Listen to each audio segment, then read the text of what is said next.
अस्सलाम वालेकुम। Master concept में आज फर्स्ट ईयर मैथ्स की वीडियो जिसके अंदर हम एक्सरसाइज 3.7 आपसे डिस्कस कर रहे हैं और इस एक्सरसाइज के बारे में आप लोगों को खुद भी पता लग जाएगा, नहीं तो ये बोल के छोड़ दी जाती है कि ये तो एक्सरसाइज एग्जाम में कभी आई नहीं।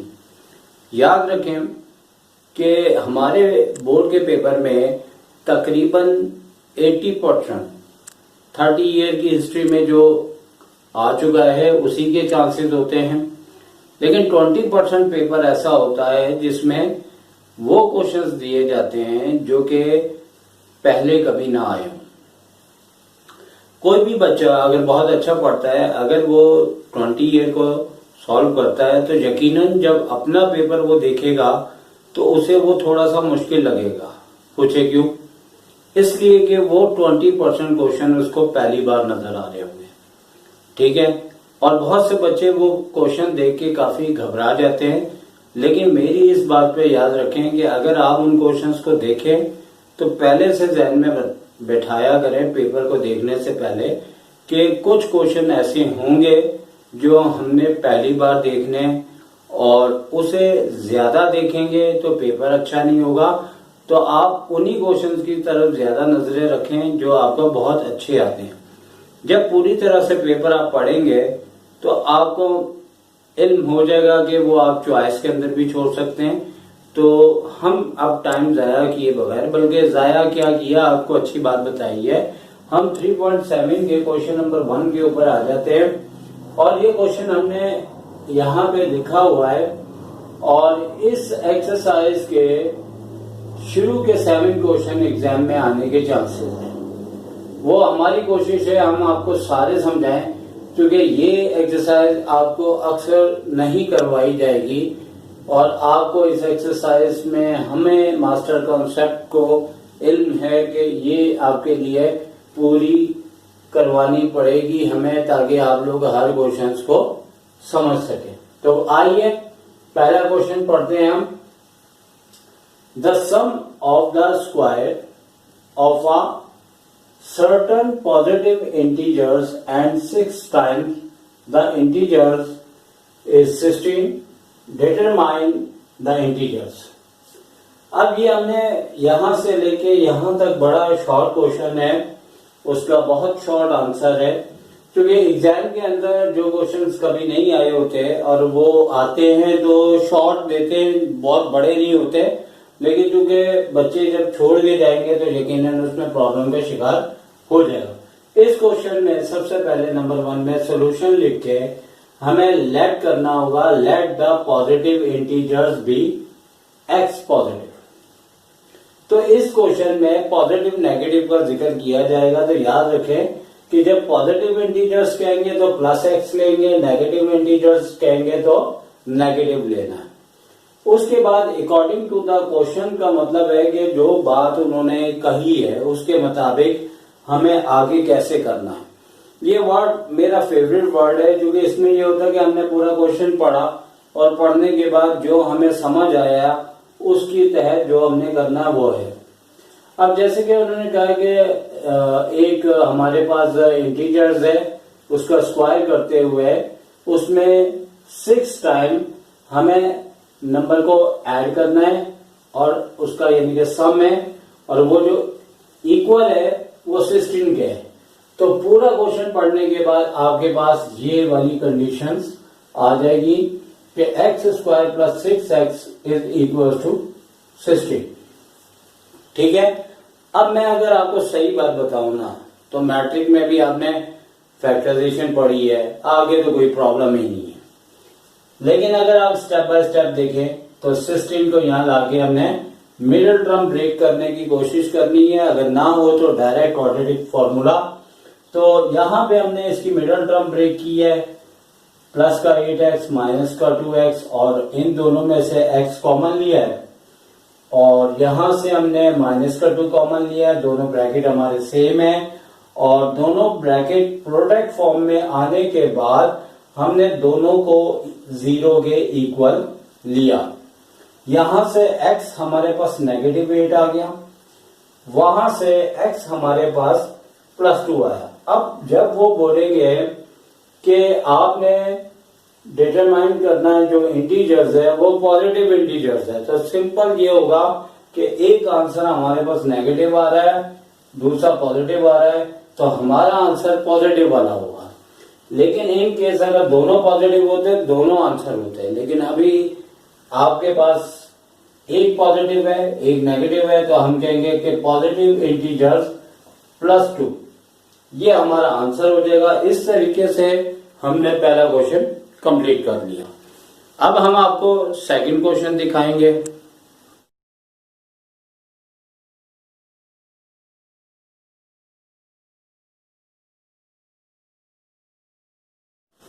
तो अब सेकंड क्वेश्चन है जिसके अंदर हम आपको समझा देते हैं इन्होंने क्या कहा हुआ है।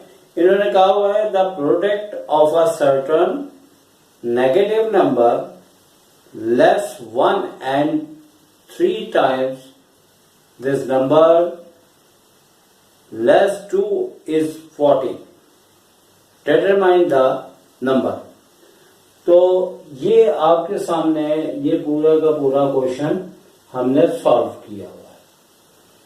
तो इसके अंदर जिस तरह के बोला, पहला वाला तो बिल्कुल ही सिंपल था, देखा आप लोगों ने, लेकिन यहाँ पे सबसे पहले तो हमें सॉल्यूशन के बाद लेट करना होगा कि नेगेटिव नंबर जो है -x लेना है। अब हमें पॉजिटिव x नहीं लेना, हमें -x लेना है। तो अकॉर्डिंग टू द क्वेश्चंस, अब उसने जिस तरह क्वेश्चन कहा था अगर आप उसे दोबारा अपनी बुक में पढ़ लें तो उसमें साफ था कि हमारे पास एक नेगेटिव नंबर है, उसमें 1 लेस करना है और उसी नंबर का यानी कि नेगेटिव नंबर टाइम से और फिर उसमें से आपने 2 लेस करना है और करने के बाद जो उसका प्रोडक्ट है वो 14 के इक्वल है। तो बात तो बड़ी सिंपल और आसान सी है। तो अब आपको पता है कि सिर्फ क्वेश्चन को पढ़ के समझना मेन चीज है। अब यहाँ पे हम क्या करेंगे कि इसमें हम लोगों ने नेगेटिव कॉमन लिया है इस ब्रैकेट में और कर्ली ब्रैकेट बनाया, अंदर स्मॉल ब्रैकेट है हमारा। इसी तरह यहां से नेगेटिव और ब्रैकेट के अंदर हमारे पास पॉजिटिव दोनों टर्म्स आ गई हैं। फिर ये माइनस माइनस प्लस हो जाएगा और ये दोनों ब्रैकेट हमारे पास पॉजिटिव हो जाएंगे। अब आपने अच्छा खासा मुझसे मैथ्स पढ़ा है मास्टर कॉन्सेप्ट में, आपने इसको मल्टीप्लाई करना है तो सिंपल हमारे पास ये वैल्यू ये टर्म्स आ जाएंगी। 14 यहां आ गया तो माइनस हो गया, ये क्वाड्रेटिक इक्वेशंस बन गए। मिडल टर्म ब्रेक हो जाती है इन क्वेश्चंस में, कोई प्रॉब्लम नहीं है अगर बुक के क्वेश्चन दिए जाएं तो मिडल टर्म ब्रेक होने के बाद और यहाँ पे ये 12 और 3 के जो फैक्टर बने हैं 9x और -4x, आपको पता पहली टर्म तो सेम आ जाती है, लास्ट भी सेम आ जाती है। इन दोनों का मल्टीपल हमारे इन दोनों के मल्टीपल के इक्वल है और ऐड करने पे मिडिल टर्म बनती है और मल्टीप्लाई करने पे इन दोनों का प्रोडक्ट बनता है। अब यहां से हमने 3x कॉमन लिया तो x+3 आ गया, इन दोनों में से -4 कॉमन लिया तो x+3 आ गया। इस तरह से हमने इन दोनों टर्म में से ये ब्रैकेट कॉमन लिया तो यहां से 3x और यहां से -4 आ गया। दोनों से हमने दोनों मतलब ब्रैकेट्स को इक्वल टू 0 रख के एक x -3 आ रहा है हमारे पास और एक x -4/3 आ रहा है। और जिस तरह के उन्होंने कहा था कि आपने नेगेटिव नंबर मालूम करना है तो यहाँ याद रहे कि जब नेगेटिव नंबर कहते हैं तो हम -x यहाँ पे लेते हैं और फिर क्या होता है कि जब आंसर आता है तो दोनों यानी इस आंसर को भी दोनों साइड हमने नेगेटिव से मल्टीप्लाई किया है, इधर भी हमने किया है।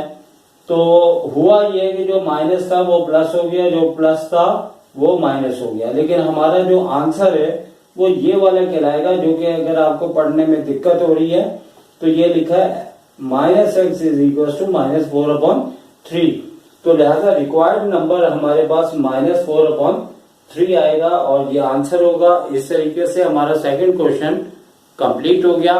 अब आपको हम इसका थर्ड क्वेश्चन समझें। अब हम क्वेश्चन नंबर 3 कर रहे हैं और क्वेश्चन नंबर 3 आपको दिखा भी दिए गए हैं और आपके पास यकीनन बुक भी होगी।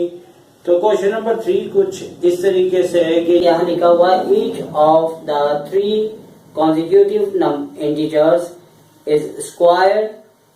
The 3 results are added and the sum of obtained is 50. What are the 3 integers? अब इसके अंदर जैसे कि क्वेश्चन में कहा हुआ है कि आपके पास 3 कॉन्जिक्यूटिव इंटीजर्स नंबर हैं और उनका स्क्वायर करना है और वो इंटीजर्स आपको बताने हैं। तो आपके टाइम की सेफ्टी के लिए, ताकि लेक्चर बड़ा ना हो जाए, और चूंकि मैं ये कहता हूं कि मेरी आदत है मैं बहुत तेज नहीं बोलता, ठीक है, और मैं ये उम्मीद करता हूं कि जब इंसान थोड़ा आहिस्ता बोले तो हर बच्चे को एक एक लफ्ज समझ आ सकता है, ठीक है। और वैसे भी हमारे हुजूर सल्लल्लाहु अलैहि वसल्लम ने कहा था कि अपनी गुफ्तगू इस तरह करो कि बंदा बआसानी बात को समझ सके, ठीक है। लेकिन इंसान की फितरत होती है, बाज बहुत तेज बोलते हैं, बाज आहिस्ता बोलते हैं। तो ये सब उस रब का करम है कि कौन सा अंदाज किस शख्स में शक्ल के साथ किसको किस तरह का मिलता है। तो आइए, जिस तरह के क्वेश्चन में कहा गया है उस हिसाब से सबसे पहले हमें इसे सॉल्यूशन करके लेट करना होगा। और लेट द कॉन्जिक्यूटिव 3 नंबर्स, वो 3 नंबर्स कौन से होंगे? असल में कॉन्जिक्यूटिव का नंबर होता है कि अगर 1 है तो 1 नंबर बढ़ के 2 है तो 1 नंबर बढ़ के 3। अब x कोई भी नंबर हो सकता है, लेकिन अगर x कोई भी नंबर आए तो उसमें x प्लस 1 करेंगे, फिर x प्लस 2 करेंगे, तो ये कॉन्जिक्यूटिव 3 नंबर्स आ जाएंगे। अब वो x हमें नहीं पता, ये इसी के ऊपर बात हो रही है, लेकिन उसने ये कह दिया कि इन तीनों कॉन्जिक्यूटिव नंबर्स का स्क्वायर लेते हुए जब सम आएगा तो वो क्वेश्चन में लिखा 50 के इक्वल होगा। तो अकॉर्डिंग टू द क्वेश्चन करके हमने इन तीनों कॉन्जिक्यूटिव नंबर्स को स्क्वायर स्क्वायर स्क्वायर लगा के ऐड कर दिया। तो याद है, कभी ऐड कहते हैं, कभी प्रोडक्ट कहते हैं।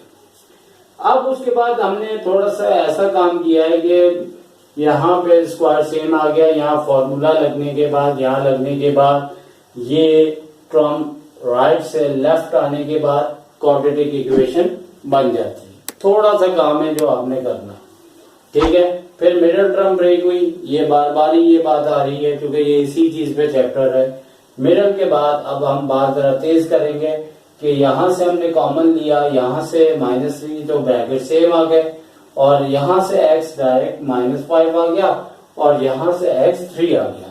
अब हमें करना ये है कि ये जो नंबर्स हमने 3 लिए थे कॉन्जिक्यूटिव 3 नंबर्स, उसमें एक बार इस नंबर के लिहाज से हमें तीनों नंबर फाइंड करने, एक बार इसके लिहाज से तीनों नंबर फाइंड आउट करने। तो अब फर्स्ट इंटीजर्स है वो x था, तो x एक बार -5 लिखा इसलिए कि एक आंसर ये आया, और एक बार हमने 3 लिखा जो कि 3 आंसर आया।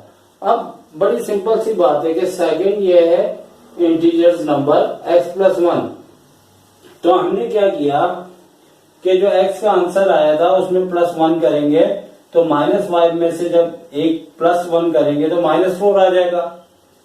इसी तरह यहाँ पे x 3 था तो प्लस करेंगे 1 तो 4 आ जाएगा, और third integers number x plus 2 था, तो अब -5 में +2 करेंगे -3 आ जाएगा, और इसी तरह x 3 है, आप 2 प्लस करेंगे तो 5 आ जाएगा। बेसिकली इसमें होता क्या है कि एक आपका उल्टा हो जाता है और साइन भी उल्टी हो जाती है, जैसे ये -5 -4 -3 है, और डाल के हमने वो वाले आंसर भी लिख दिए। 12 कभी ये साइनों के साथ उल्टा हो जाता है, कभी उन्हीं साइनों में उल्टा हो जाता है। 12 वो हमारी कंडीशन पे डिपेंड करता है। तो ये हमारा थर्ड क्वेश्चन का सॉल्यूशन था और आपके सामने है। और अब किसका नंबर है भाई? अब है क्वेश्चन नंबर 4 का। तो इंतजार करें, हम क्वेश्चन 4 आपको दिखाते हैं, फिर उसके बाद उसको एक्सप्लेन भी इंशाल्लाह है। क्वेश्चन नंबर 4 की 4 क्वेश्चन में कहा जा रहा है a certain negative number added to the square of the number result is 8.75. What is the number? Question number 4 है, इसका सॉल्यूशन हम लिख रहे हैं और क्या लिखेंगे? Let the negative number minus x. ये क्वेश्चन जिस तरह सेकंड था कि हमें नेगेटिव नंबर उन्होंने पूछा है तो हमें नेगेटिव बताना, ठीक है। तो हमने वो नेगेटिव नंबर माइनस एक्स लिया। आप माइनस वाई भी ले सकते हैं, आप माइनस जेड भी ले सकते हैं, इसमें कोई टेंशन नहीं।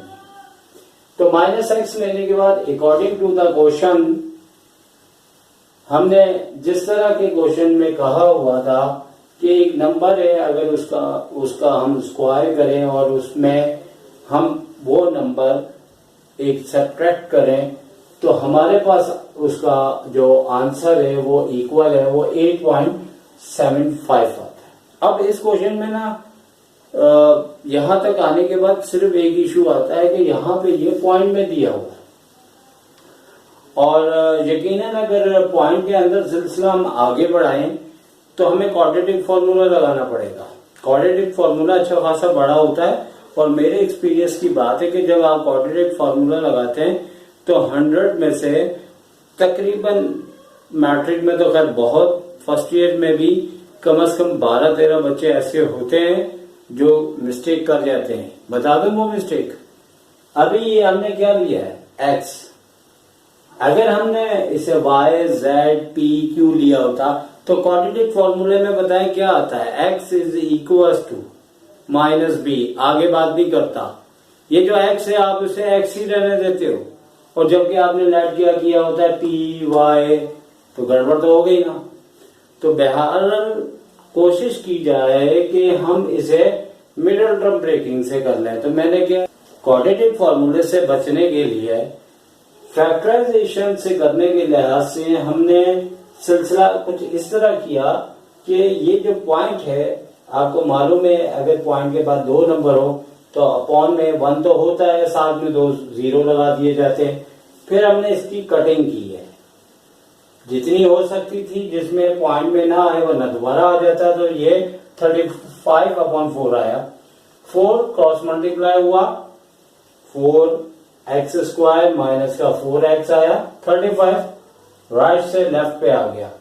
बनी कि नहीं बनी? विदाउट पॉइंट क्वाड्रेटिक इक्वेशन बन गए ना। अब मैं भाई बार बार बात नहीं करूंगा कि किस तरह कर रहे हैं, मैं यहां से डायरेक्ट यहां तक आ रहा हूं। हमारे पास एक एक्स आंसर आ गया 7/2, सेकेंड आ गया -5/2 और चूंकि सपोज हमने नेगेटिव एक्स किया है तो हम माइनस दोनों साइड मल्टीप्लाई करेंगे, इधर भी दोनों साइड करेंगे। तो एक्चुअली क्या हुआ कि ये पहले था माइनस, हो गया प्लस, ये था पहले माइनस, सॉरी ये था पहले पॉजिटिव, हो गया माइनस। तो उन्होंने हमसे कहा है कि माइनस वाला नंबर बताएं। अब बुक के पीछे क्या है कि पॉइंट में था, पॉइंट में मांगा हुआ है, लेकिन एक्चुअली -7/2 हमने लिखा, इक्वल टू के बाद हमने -3.5 लिख दिया ताकि बुक वाले भी नाराज ना हो, उसके मुताबिक आंसर आ गया। तो इस तरीके से हमारा क्वेश्चन नंबर 4 कंप्लीट हो गया। अब हम बात करेंगे किसकी? क्वेश्चन नंबर 5 की।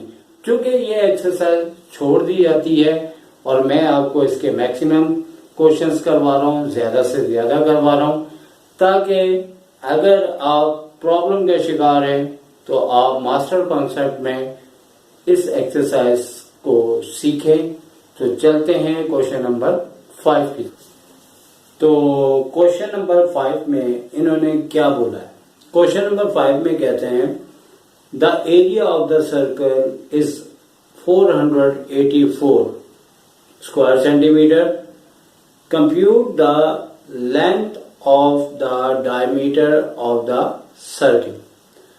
अब सिलसिला थोड़ा सा चेंज हो गया, ठीक है। पहले तो नंबर्स वगैरह पूछ रहे थे, अब उन्होंने सिलसिला कुछ ऐसा है कि सर्किल के ऊपर आ गए, ठीक है। तो अब क्वेश्चन के हिसाब से सबसे पहले हमें इसका सॉल्यूशन में लेट करना होगा कि x centimetre is the radius, के जो रेडियस है हमारा वो हम x पे ले लेते हैं, या फिर हम इसे रेडियस को r ही कहते हैं। क्या कहते हैं? r, क्योंकि रेडियस बेसिकली r से होता है, ताकि फॉर्मूला जब लिखें तो हमने नीचे भी चूंकि r ही लिखा हुआ है, तो बहुत अल्लाह का करम है कि हमें एक गलती से हम बच गए, वरना चूंकि अभी तक हम बार बार x लेट कर रहे थे, वही ज़हन में आ गया।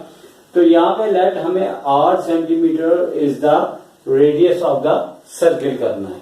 फिर उसके बाद अकॉर्डिंग टू द क्वेश्चन, मेरा फेवरेट वर्ड, इसका मतलब है कि जो क्वेश्चन में पढ़ा, जो कहा, उसके मुताबिक अब एरिया का फॉर्मूला बताना। तो एरिया का फॉर्मूला आपको मालूम है कि पाई आर स्क्वायर होता है, और डायमीटर यानी जो हमारा इस तरह का सर्किल होता है, उस सर्किल के अंदर जो हमारा रेडियस है, और अगर रेडियस 5 होता है तो डायमीटर उसका डबल होता है। तो लिहाजा कहने का मतलब है कि हमें डायमीटर को बताना है, मेंशन करना है कि वो 2r के इक्वल है, ठीक है। तो अब area is equal to pi r square.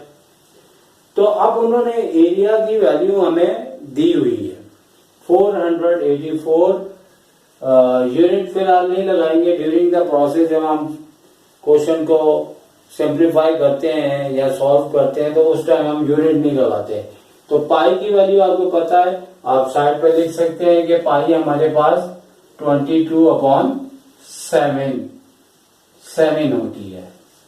तो ये बात मैं यहाँ पे आपको बताता चाहूँ। ये आज की वीडियो तो बहुत ही लंबी जा रही है, जो कि क्वेश्चन हम ज्यादा आपको एक ही वीडियो में समझा रहे हैं कि ये पाई में जो वैल्यू 22/7 होती है, तो बेसिकली क्या होता है कि हमारे पास जो एक सर्किल होता है उसका डायमीटर 7 होता है, ऊपर की जो गोलाई होती है वो 22 यहां तक की होती है, ये उसकी रेशियो होती है। इसको जो एक पब्लिसिटी मिली है ना कि जिससे पूछो पाई क्या होता है 22/7, इसलिए कि ऊपर अगर हम 1 से लेके 21 तक चलते हैं तो नीचे का नंबर यानी कि डायमीटर पॉइंट में आता है, और नीचे का नंबर 1 से 6 तक चले तो ऊपर का हमारा सर्कमफ्रेंस जो है वो पॉइंट में आता है, जिसकी वजह से ये दोनों जो विदाउट पॉइंट मुत्तफिक होते हैं वो 22/7 पे होते हैं।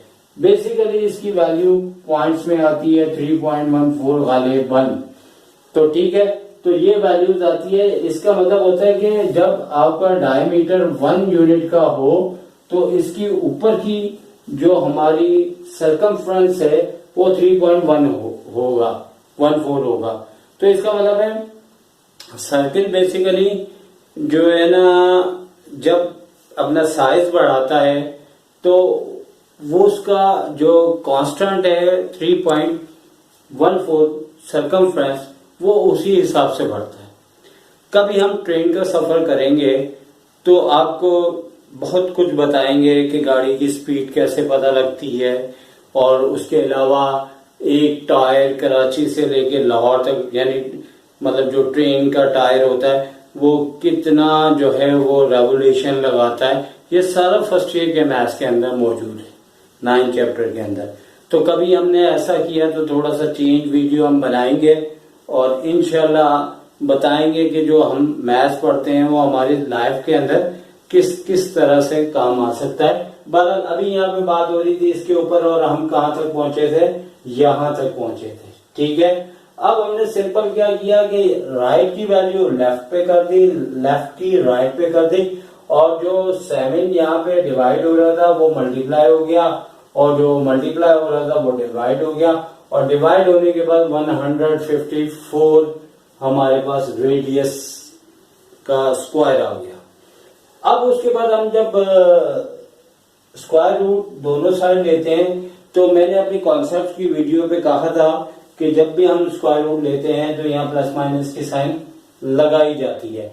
मैंने उस टाइम पे भी कहा था कि डिस्टेंस कभी नेगेटिव नहीं होता, वो हमेशा पॉजिटिव होता है, लेकिन कभी साइन लगाना कभी नहीं लगाना ये स्टूडेंट को या तो क्लियर किया जाए या फिर लगाया जाए, जैसे कि मैंने प्लस माइनस लगाया गया। लेकिन क्योंकि डिस्टेंस हमेशा पॉजिटिव होता है, इस वजह से ये प्लस माइनस लगाने के बाद आपने डायमीटर पॉजिटिव में ही लेना है, और चाहें तो साइड पे लिख दें कि negative neglected because distance always positive sign represent by positive sign. तो डायमीटर हमारे पास 2r के बराबर है, तो 2 तो डायमीटर रेडियस के अंदर चूंकि 2 टाइम होता है, r की जगह हमने उसकी वैल्यू रखी है, वो है √154 यूनिट्स। ये इसका आंसर आ गया। इस तरीके से हमने सिंप्लीफाई कर दिया, लेकिन मेरे अंदाजे के तहत 30 ईयर की हिस्ट्री में एक बार आया है ये क्वेश्चन। लेकिन याद रखें, जो एक्सरसाइज हमारे एग्जाम में नहीं आती, वो जब बोर्ड वाले देते हैं ना, तो वो एक काम करते हैं। वो क्या काम करते हैं?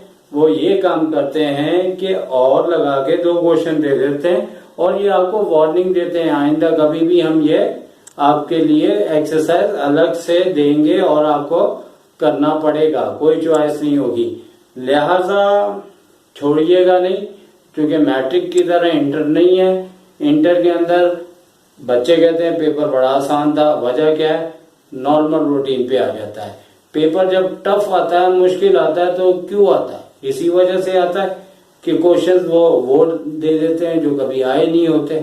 ठीक है, तो मैं तो अपने स्टूडेंट्स को जब पढ़ाता हूँ तो उस वक्त पेपर 2 टाइप के बनाता हूँ।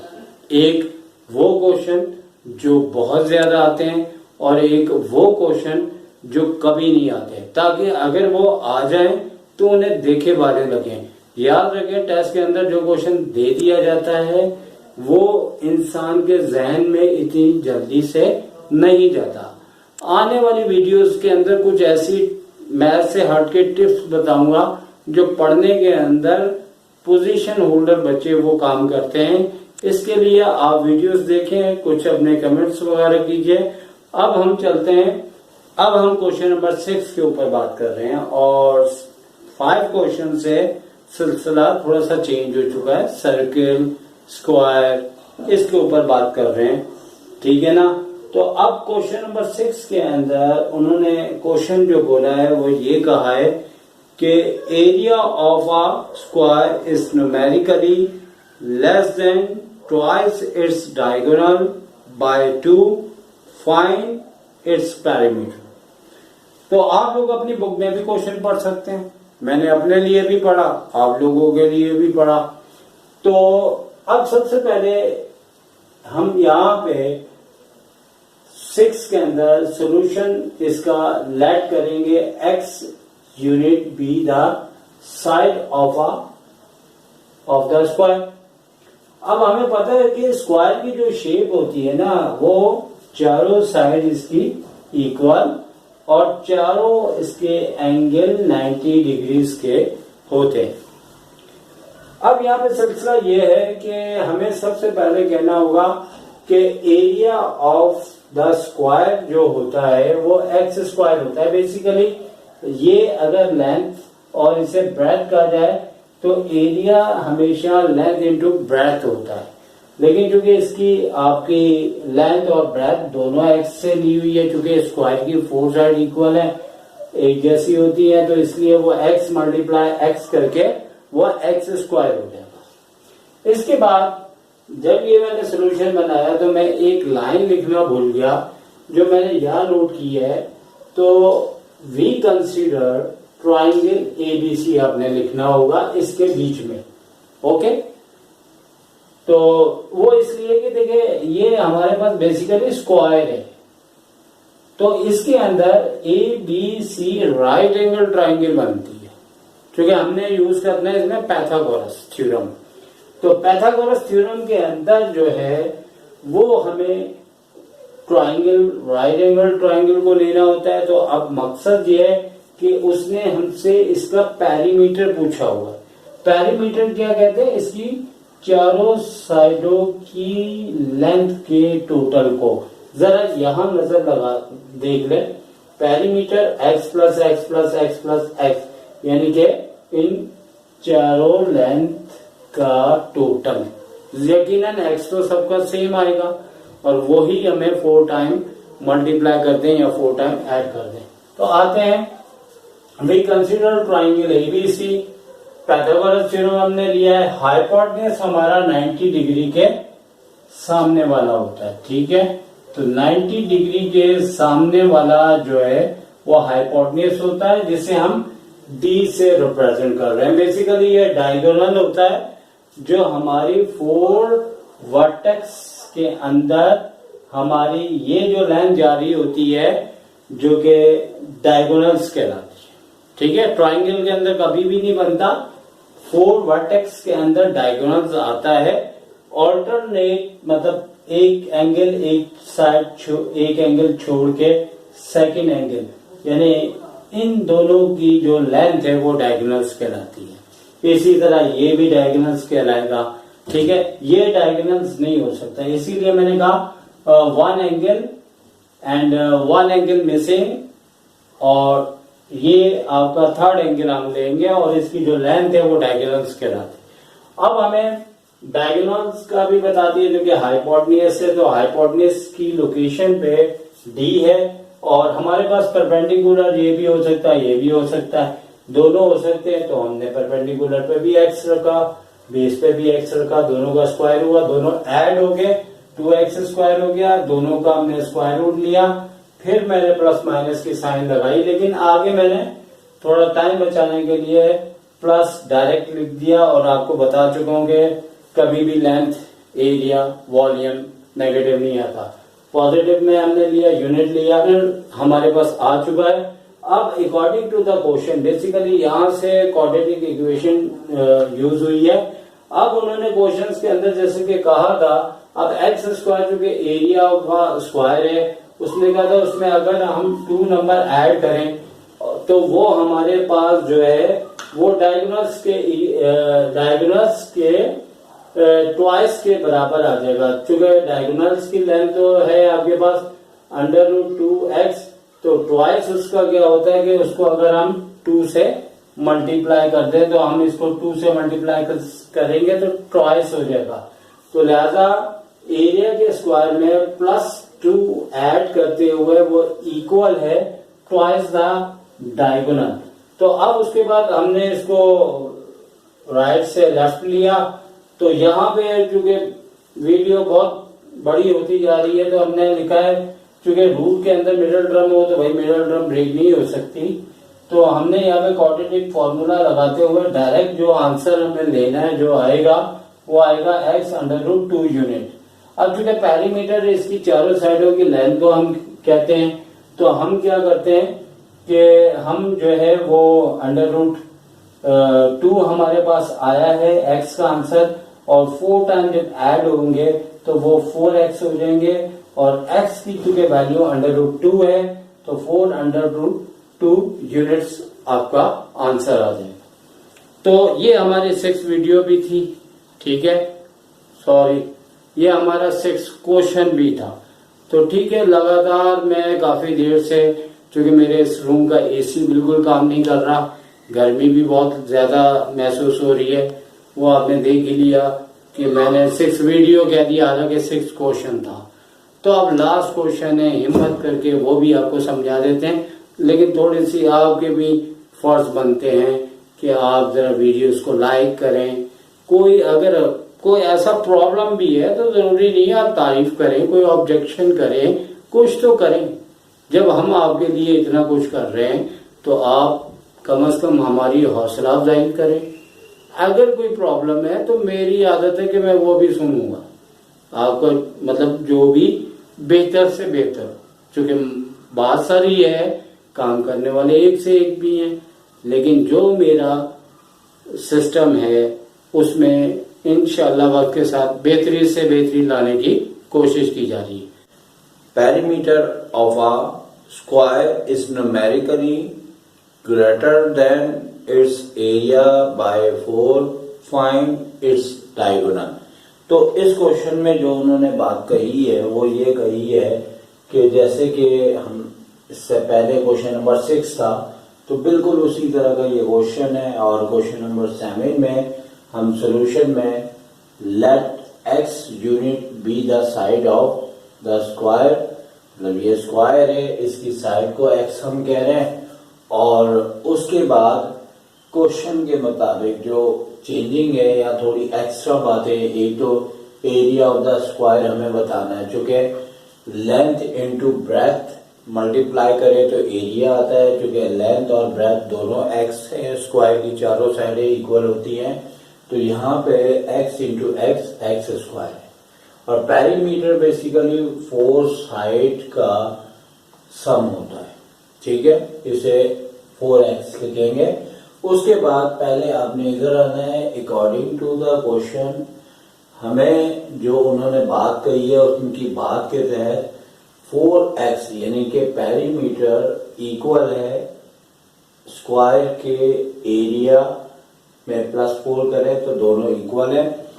और इसके बाद क्या सिलसिला है कि हमारे पास ये क्वाड्रेटिक इक्वेशन बन जाती है। फिर फॉर्मूले से भी अगर हम करें तो डायरेक्ट परफेक्ट स्क्वायर आ रहा है, हमारे पास x का आंसर 2 यूनिट्स आ रहा है। बेसिकली स्क्वायर की लेंथ निकल चुकी है, ठीक है। तो we consider right angle triangle consider करेंगे, लेकिन हम यहाँ ट्राइंगल ABC लिखते हैं, ABC। और इसको कंसीडर करने के बाद पाइथागोरस थ्योरम अप्लाई किया है। हाइपोटेन्यूज जैसे कि पहले बताया था 90 डिग्री के सामने वाला होता है, इसे हमने D इसलिए कहा है कि डायगोनल D से स्टार्ट हो रहा है, तो हमने D का नाम दे दिया। तो यहाँ पे D आ गया। और आपको पता है कि परपेंडिकुलर बेस ये भी हो सकता है, ये भी हो सकता है, क्योंकि दोनों प्लस साइन में है तो हम x रखेंगे यहाँ पे, तो एक्स स्क्वायर आ गया, इधर भी एक्स स्क्वायर, दोनों को ऐड किया तो 2x स्क्वायर। तो D जो है हमारे पास यानी कि डायगोनल, और स्क्वायर रूट लिया, जैसे कि बताया था प्लस माइनस की साइन आती है, लेकिन लेंथ कभी नेगेटिव नहीं होती, इसलिए हमने इसको पॉजिटिव कंसीडर करना है और नेगेटिव को नेग्लेक्ट कर देना है। तो ये इसका D का एक तरह से लेंथ निकल आई। सिर्फ वो x की डिमांड है इसके अंदर, क्योंकि x हम पहले ही निकाल चुके हैं इस तरीके से फैक्टराइजेशन के जरिए। इसका आंसर 2 आ रहा है, दोनों रूट्स इक्वल है, इसलिए सिर्फ x का एक ही आंसर आया है, यानी कि दो अगर आंसर आए तो दोनों एक जैसे ही है। इसी तरह हमने x की जगह यहाँ पे 2 की वैल्यू रख दी, तो हमारे पास डायगोनल की जो लेंथ है 2√2 यूनिट्स आ गई। इंपॉर्टेंट क्वेश्चंस करवा दिए और पूरा चैप्टर आपको एक्सप्लेन कर दिया। अब बस आपका काम है आप वीडियोस देखें, और जिनको वीडियोस का आप चाहते हैं कि आपके दोस्तों को फायदा पहुंचे तो हमारे चैनल के बारे में बताएं। और अब जो नया चैप्टर स्टार्ट होगा उसके बारे में हमें मैसेज करें, ताकि हम फाइनल करें कि अब कौन सा चैप्टर आगे आपको पढ़ाया जाए। और चूंकि सेकेंड ईयर की वीडियोस नहीं बनी, अब हम उसके ऊपर बात करेंगे।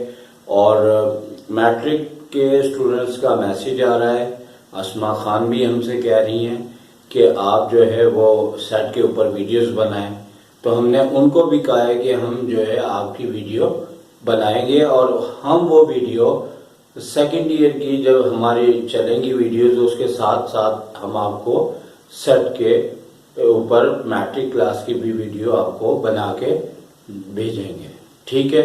तो हम इजाजत चाहेंगे, ये चैप्टर इख्तिताम हो गया। अल्लाह हाफिज़, टेक केयर।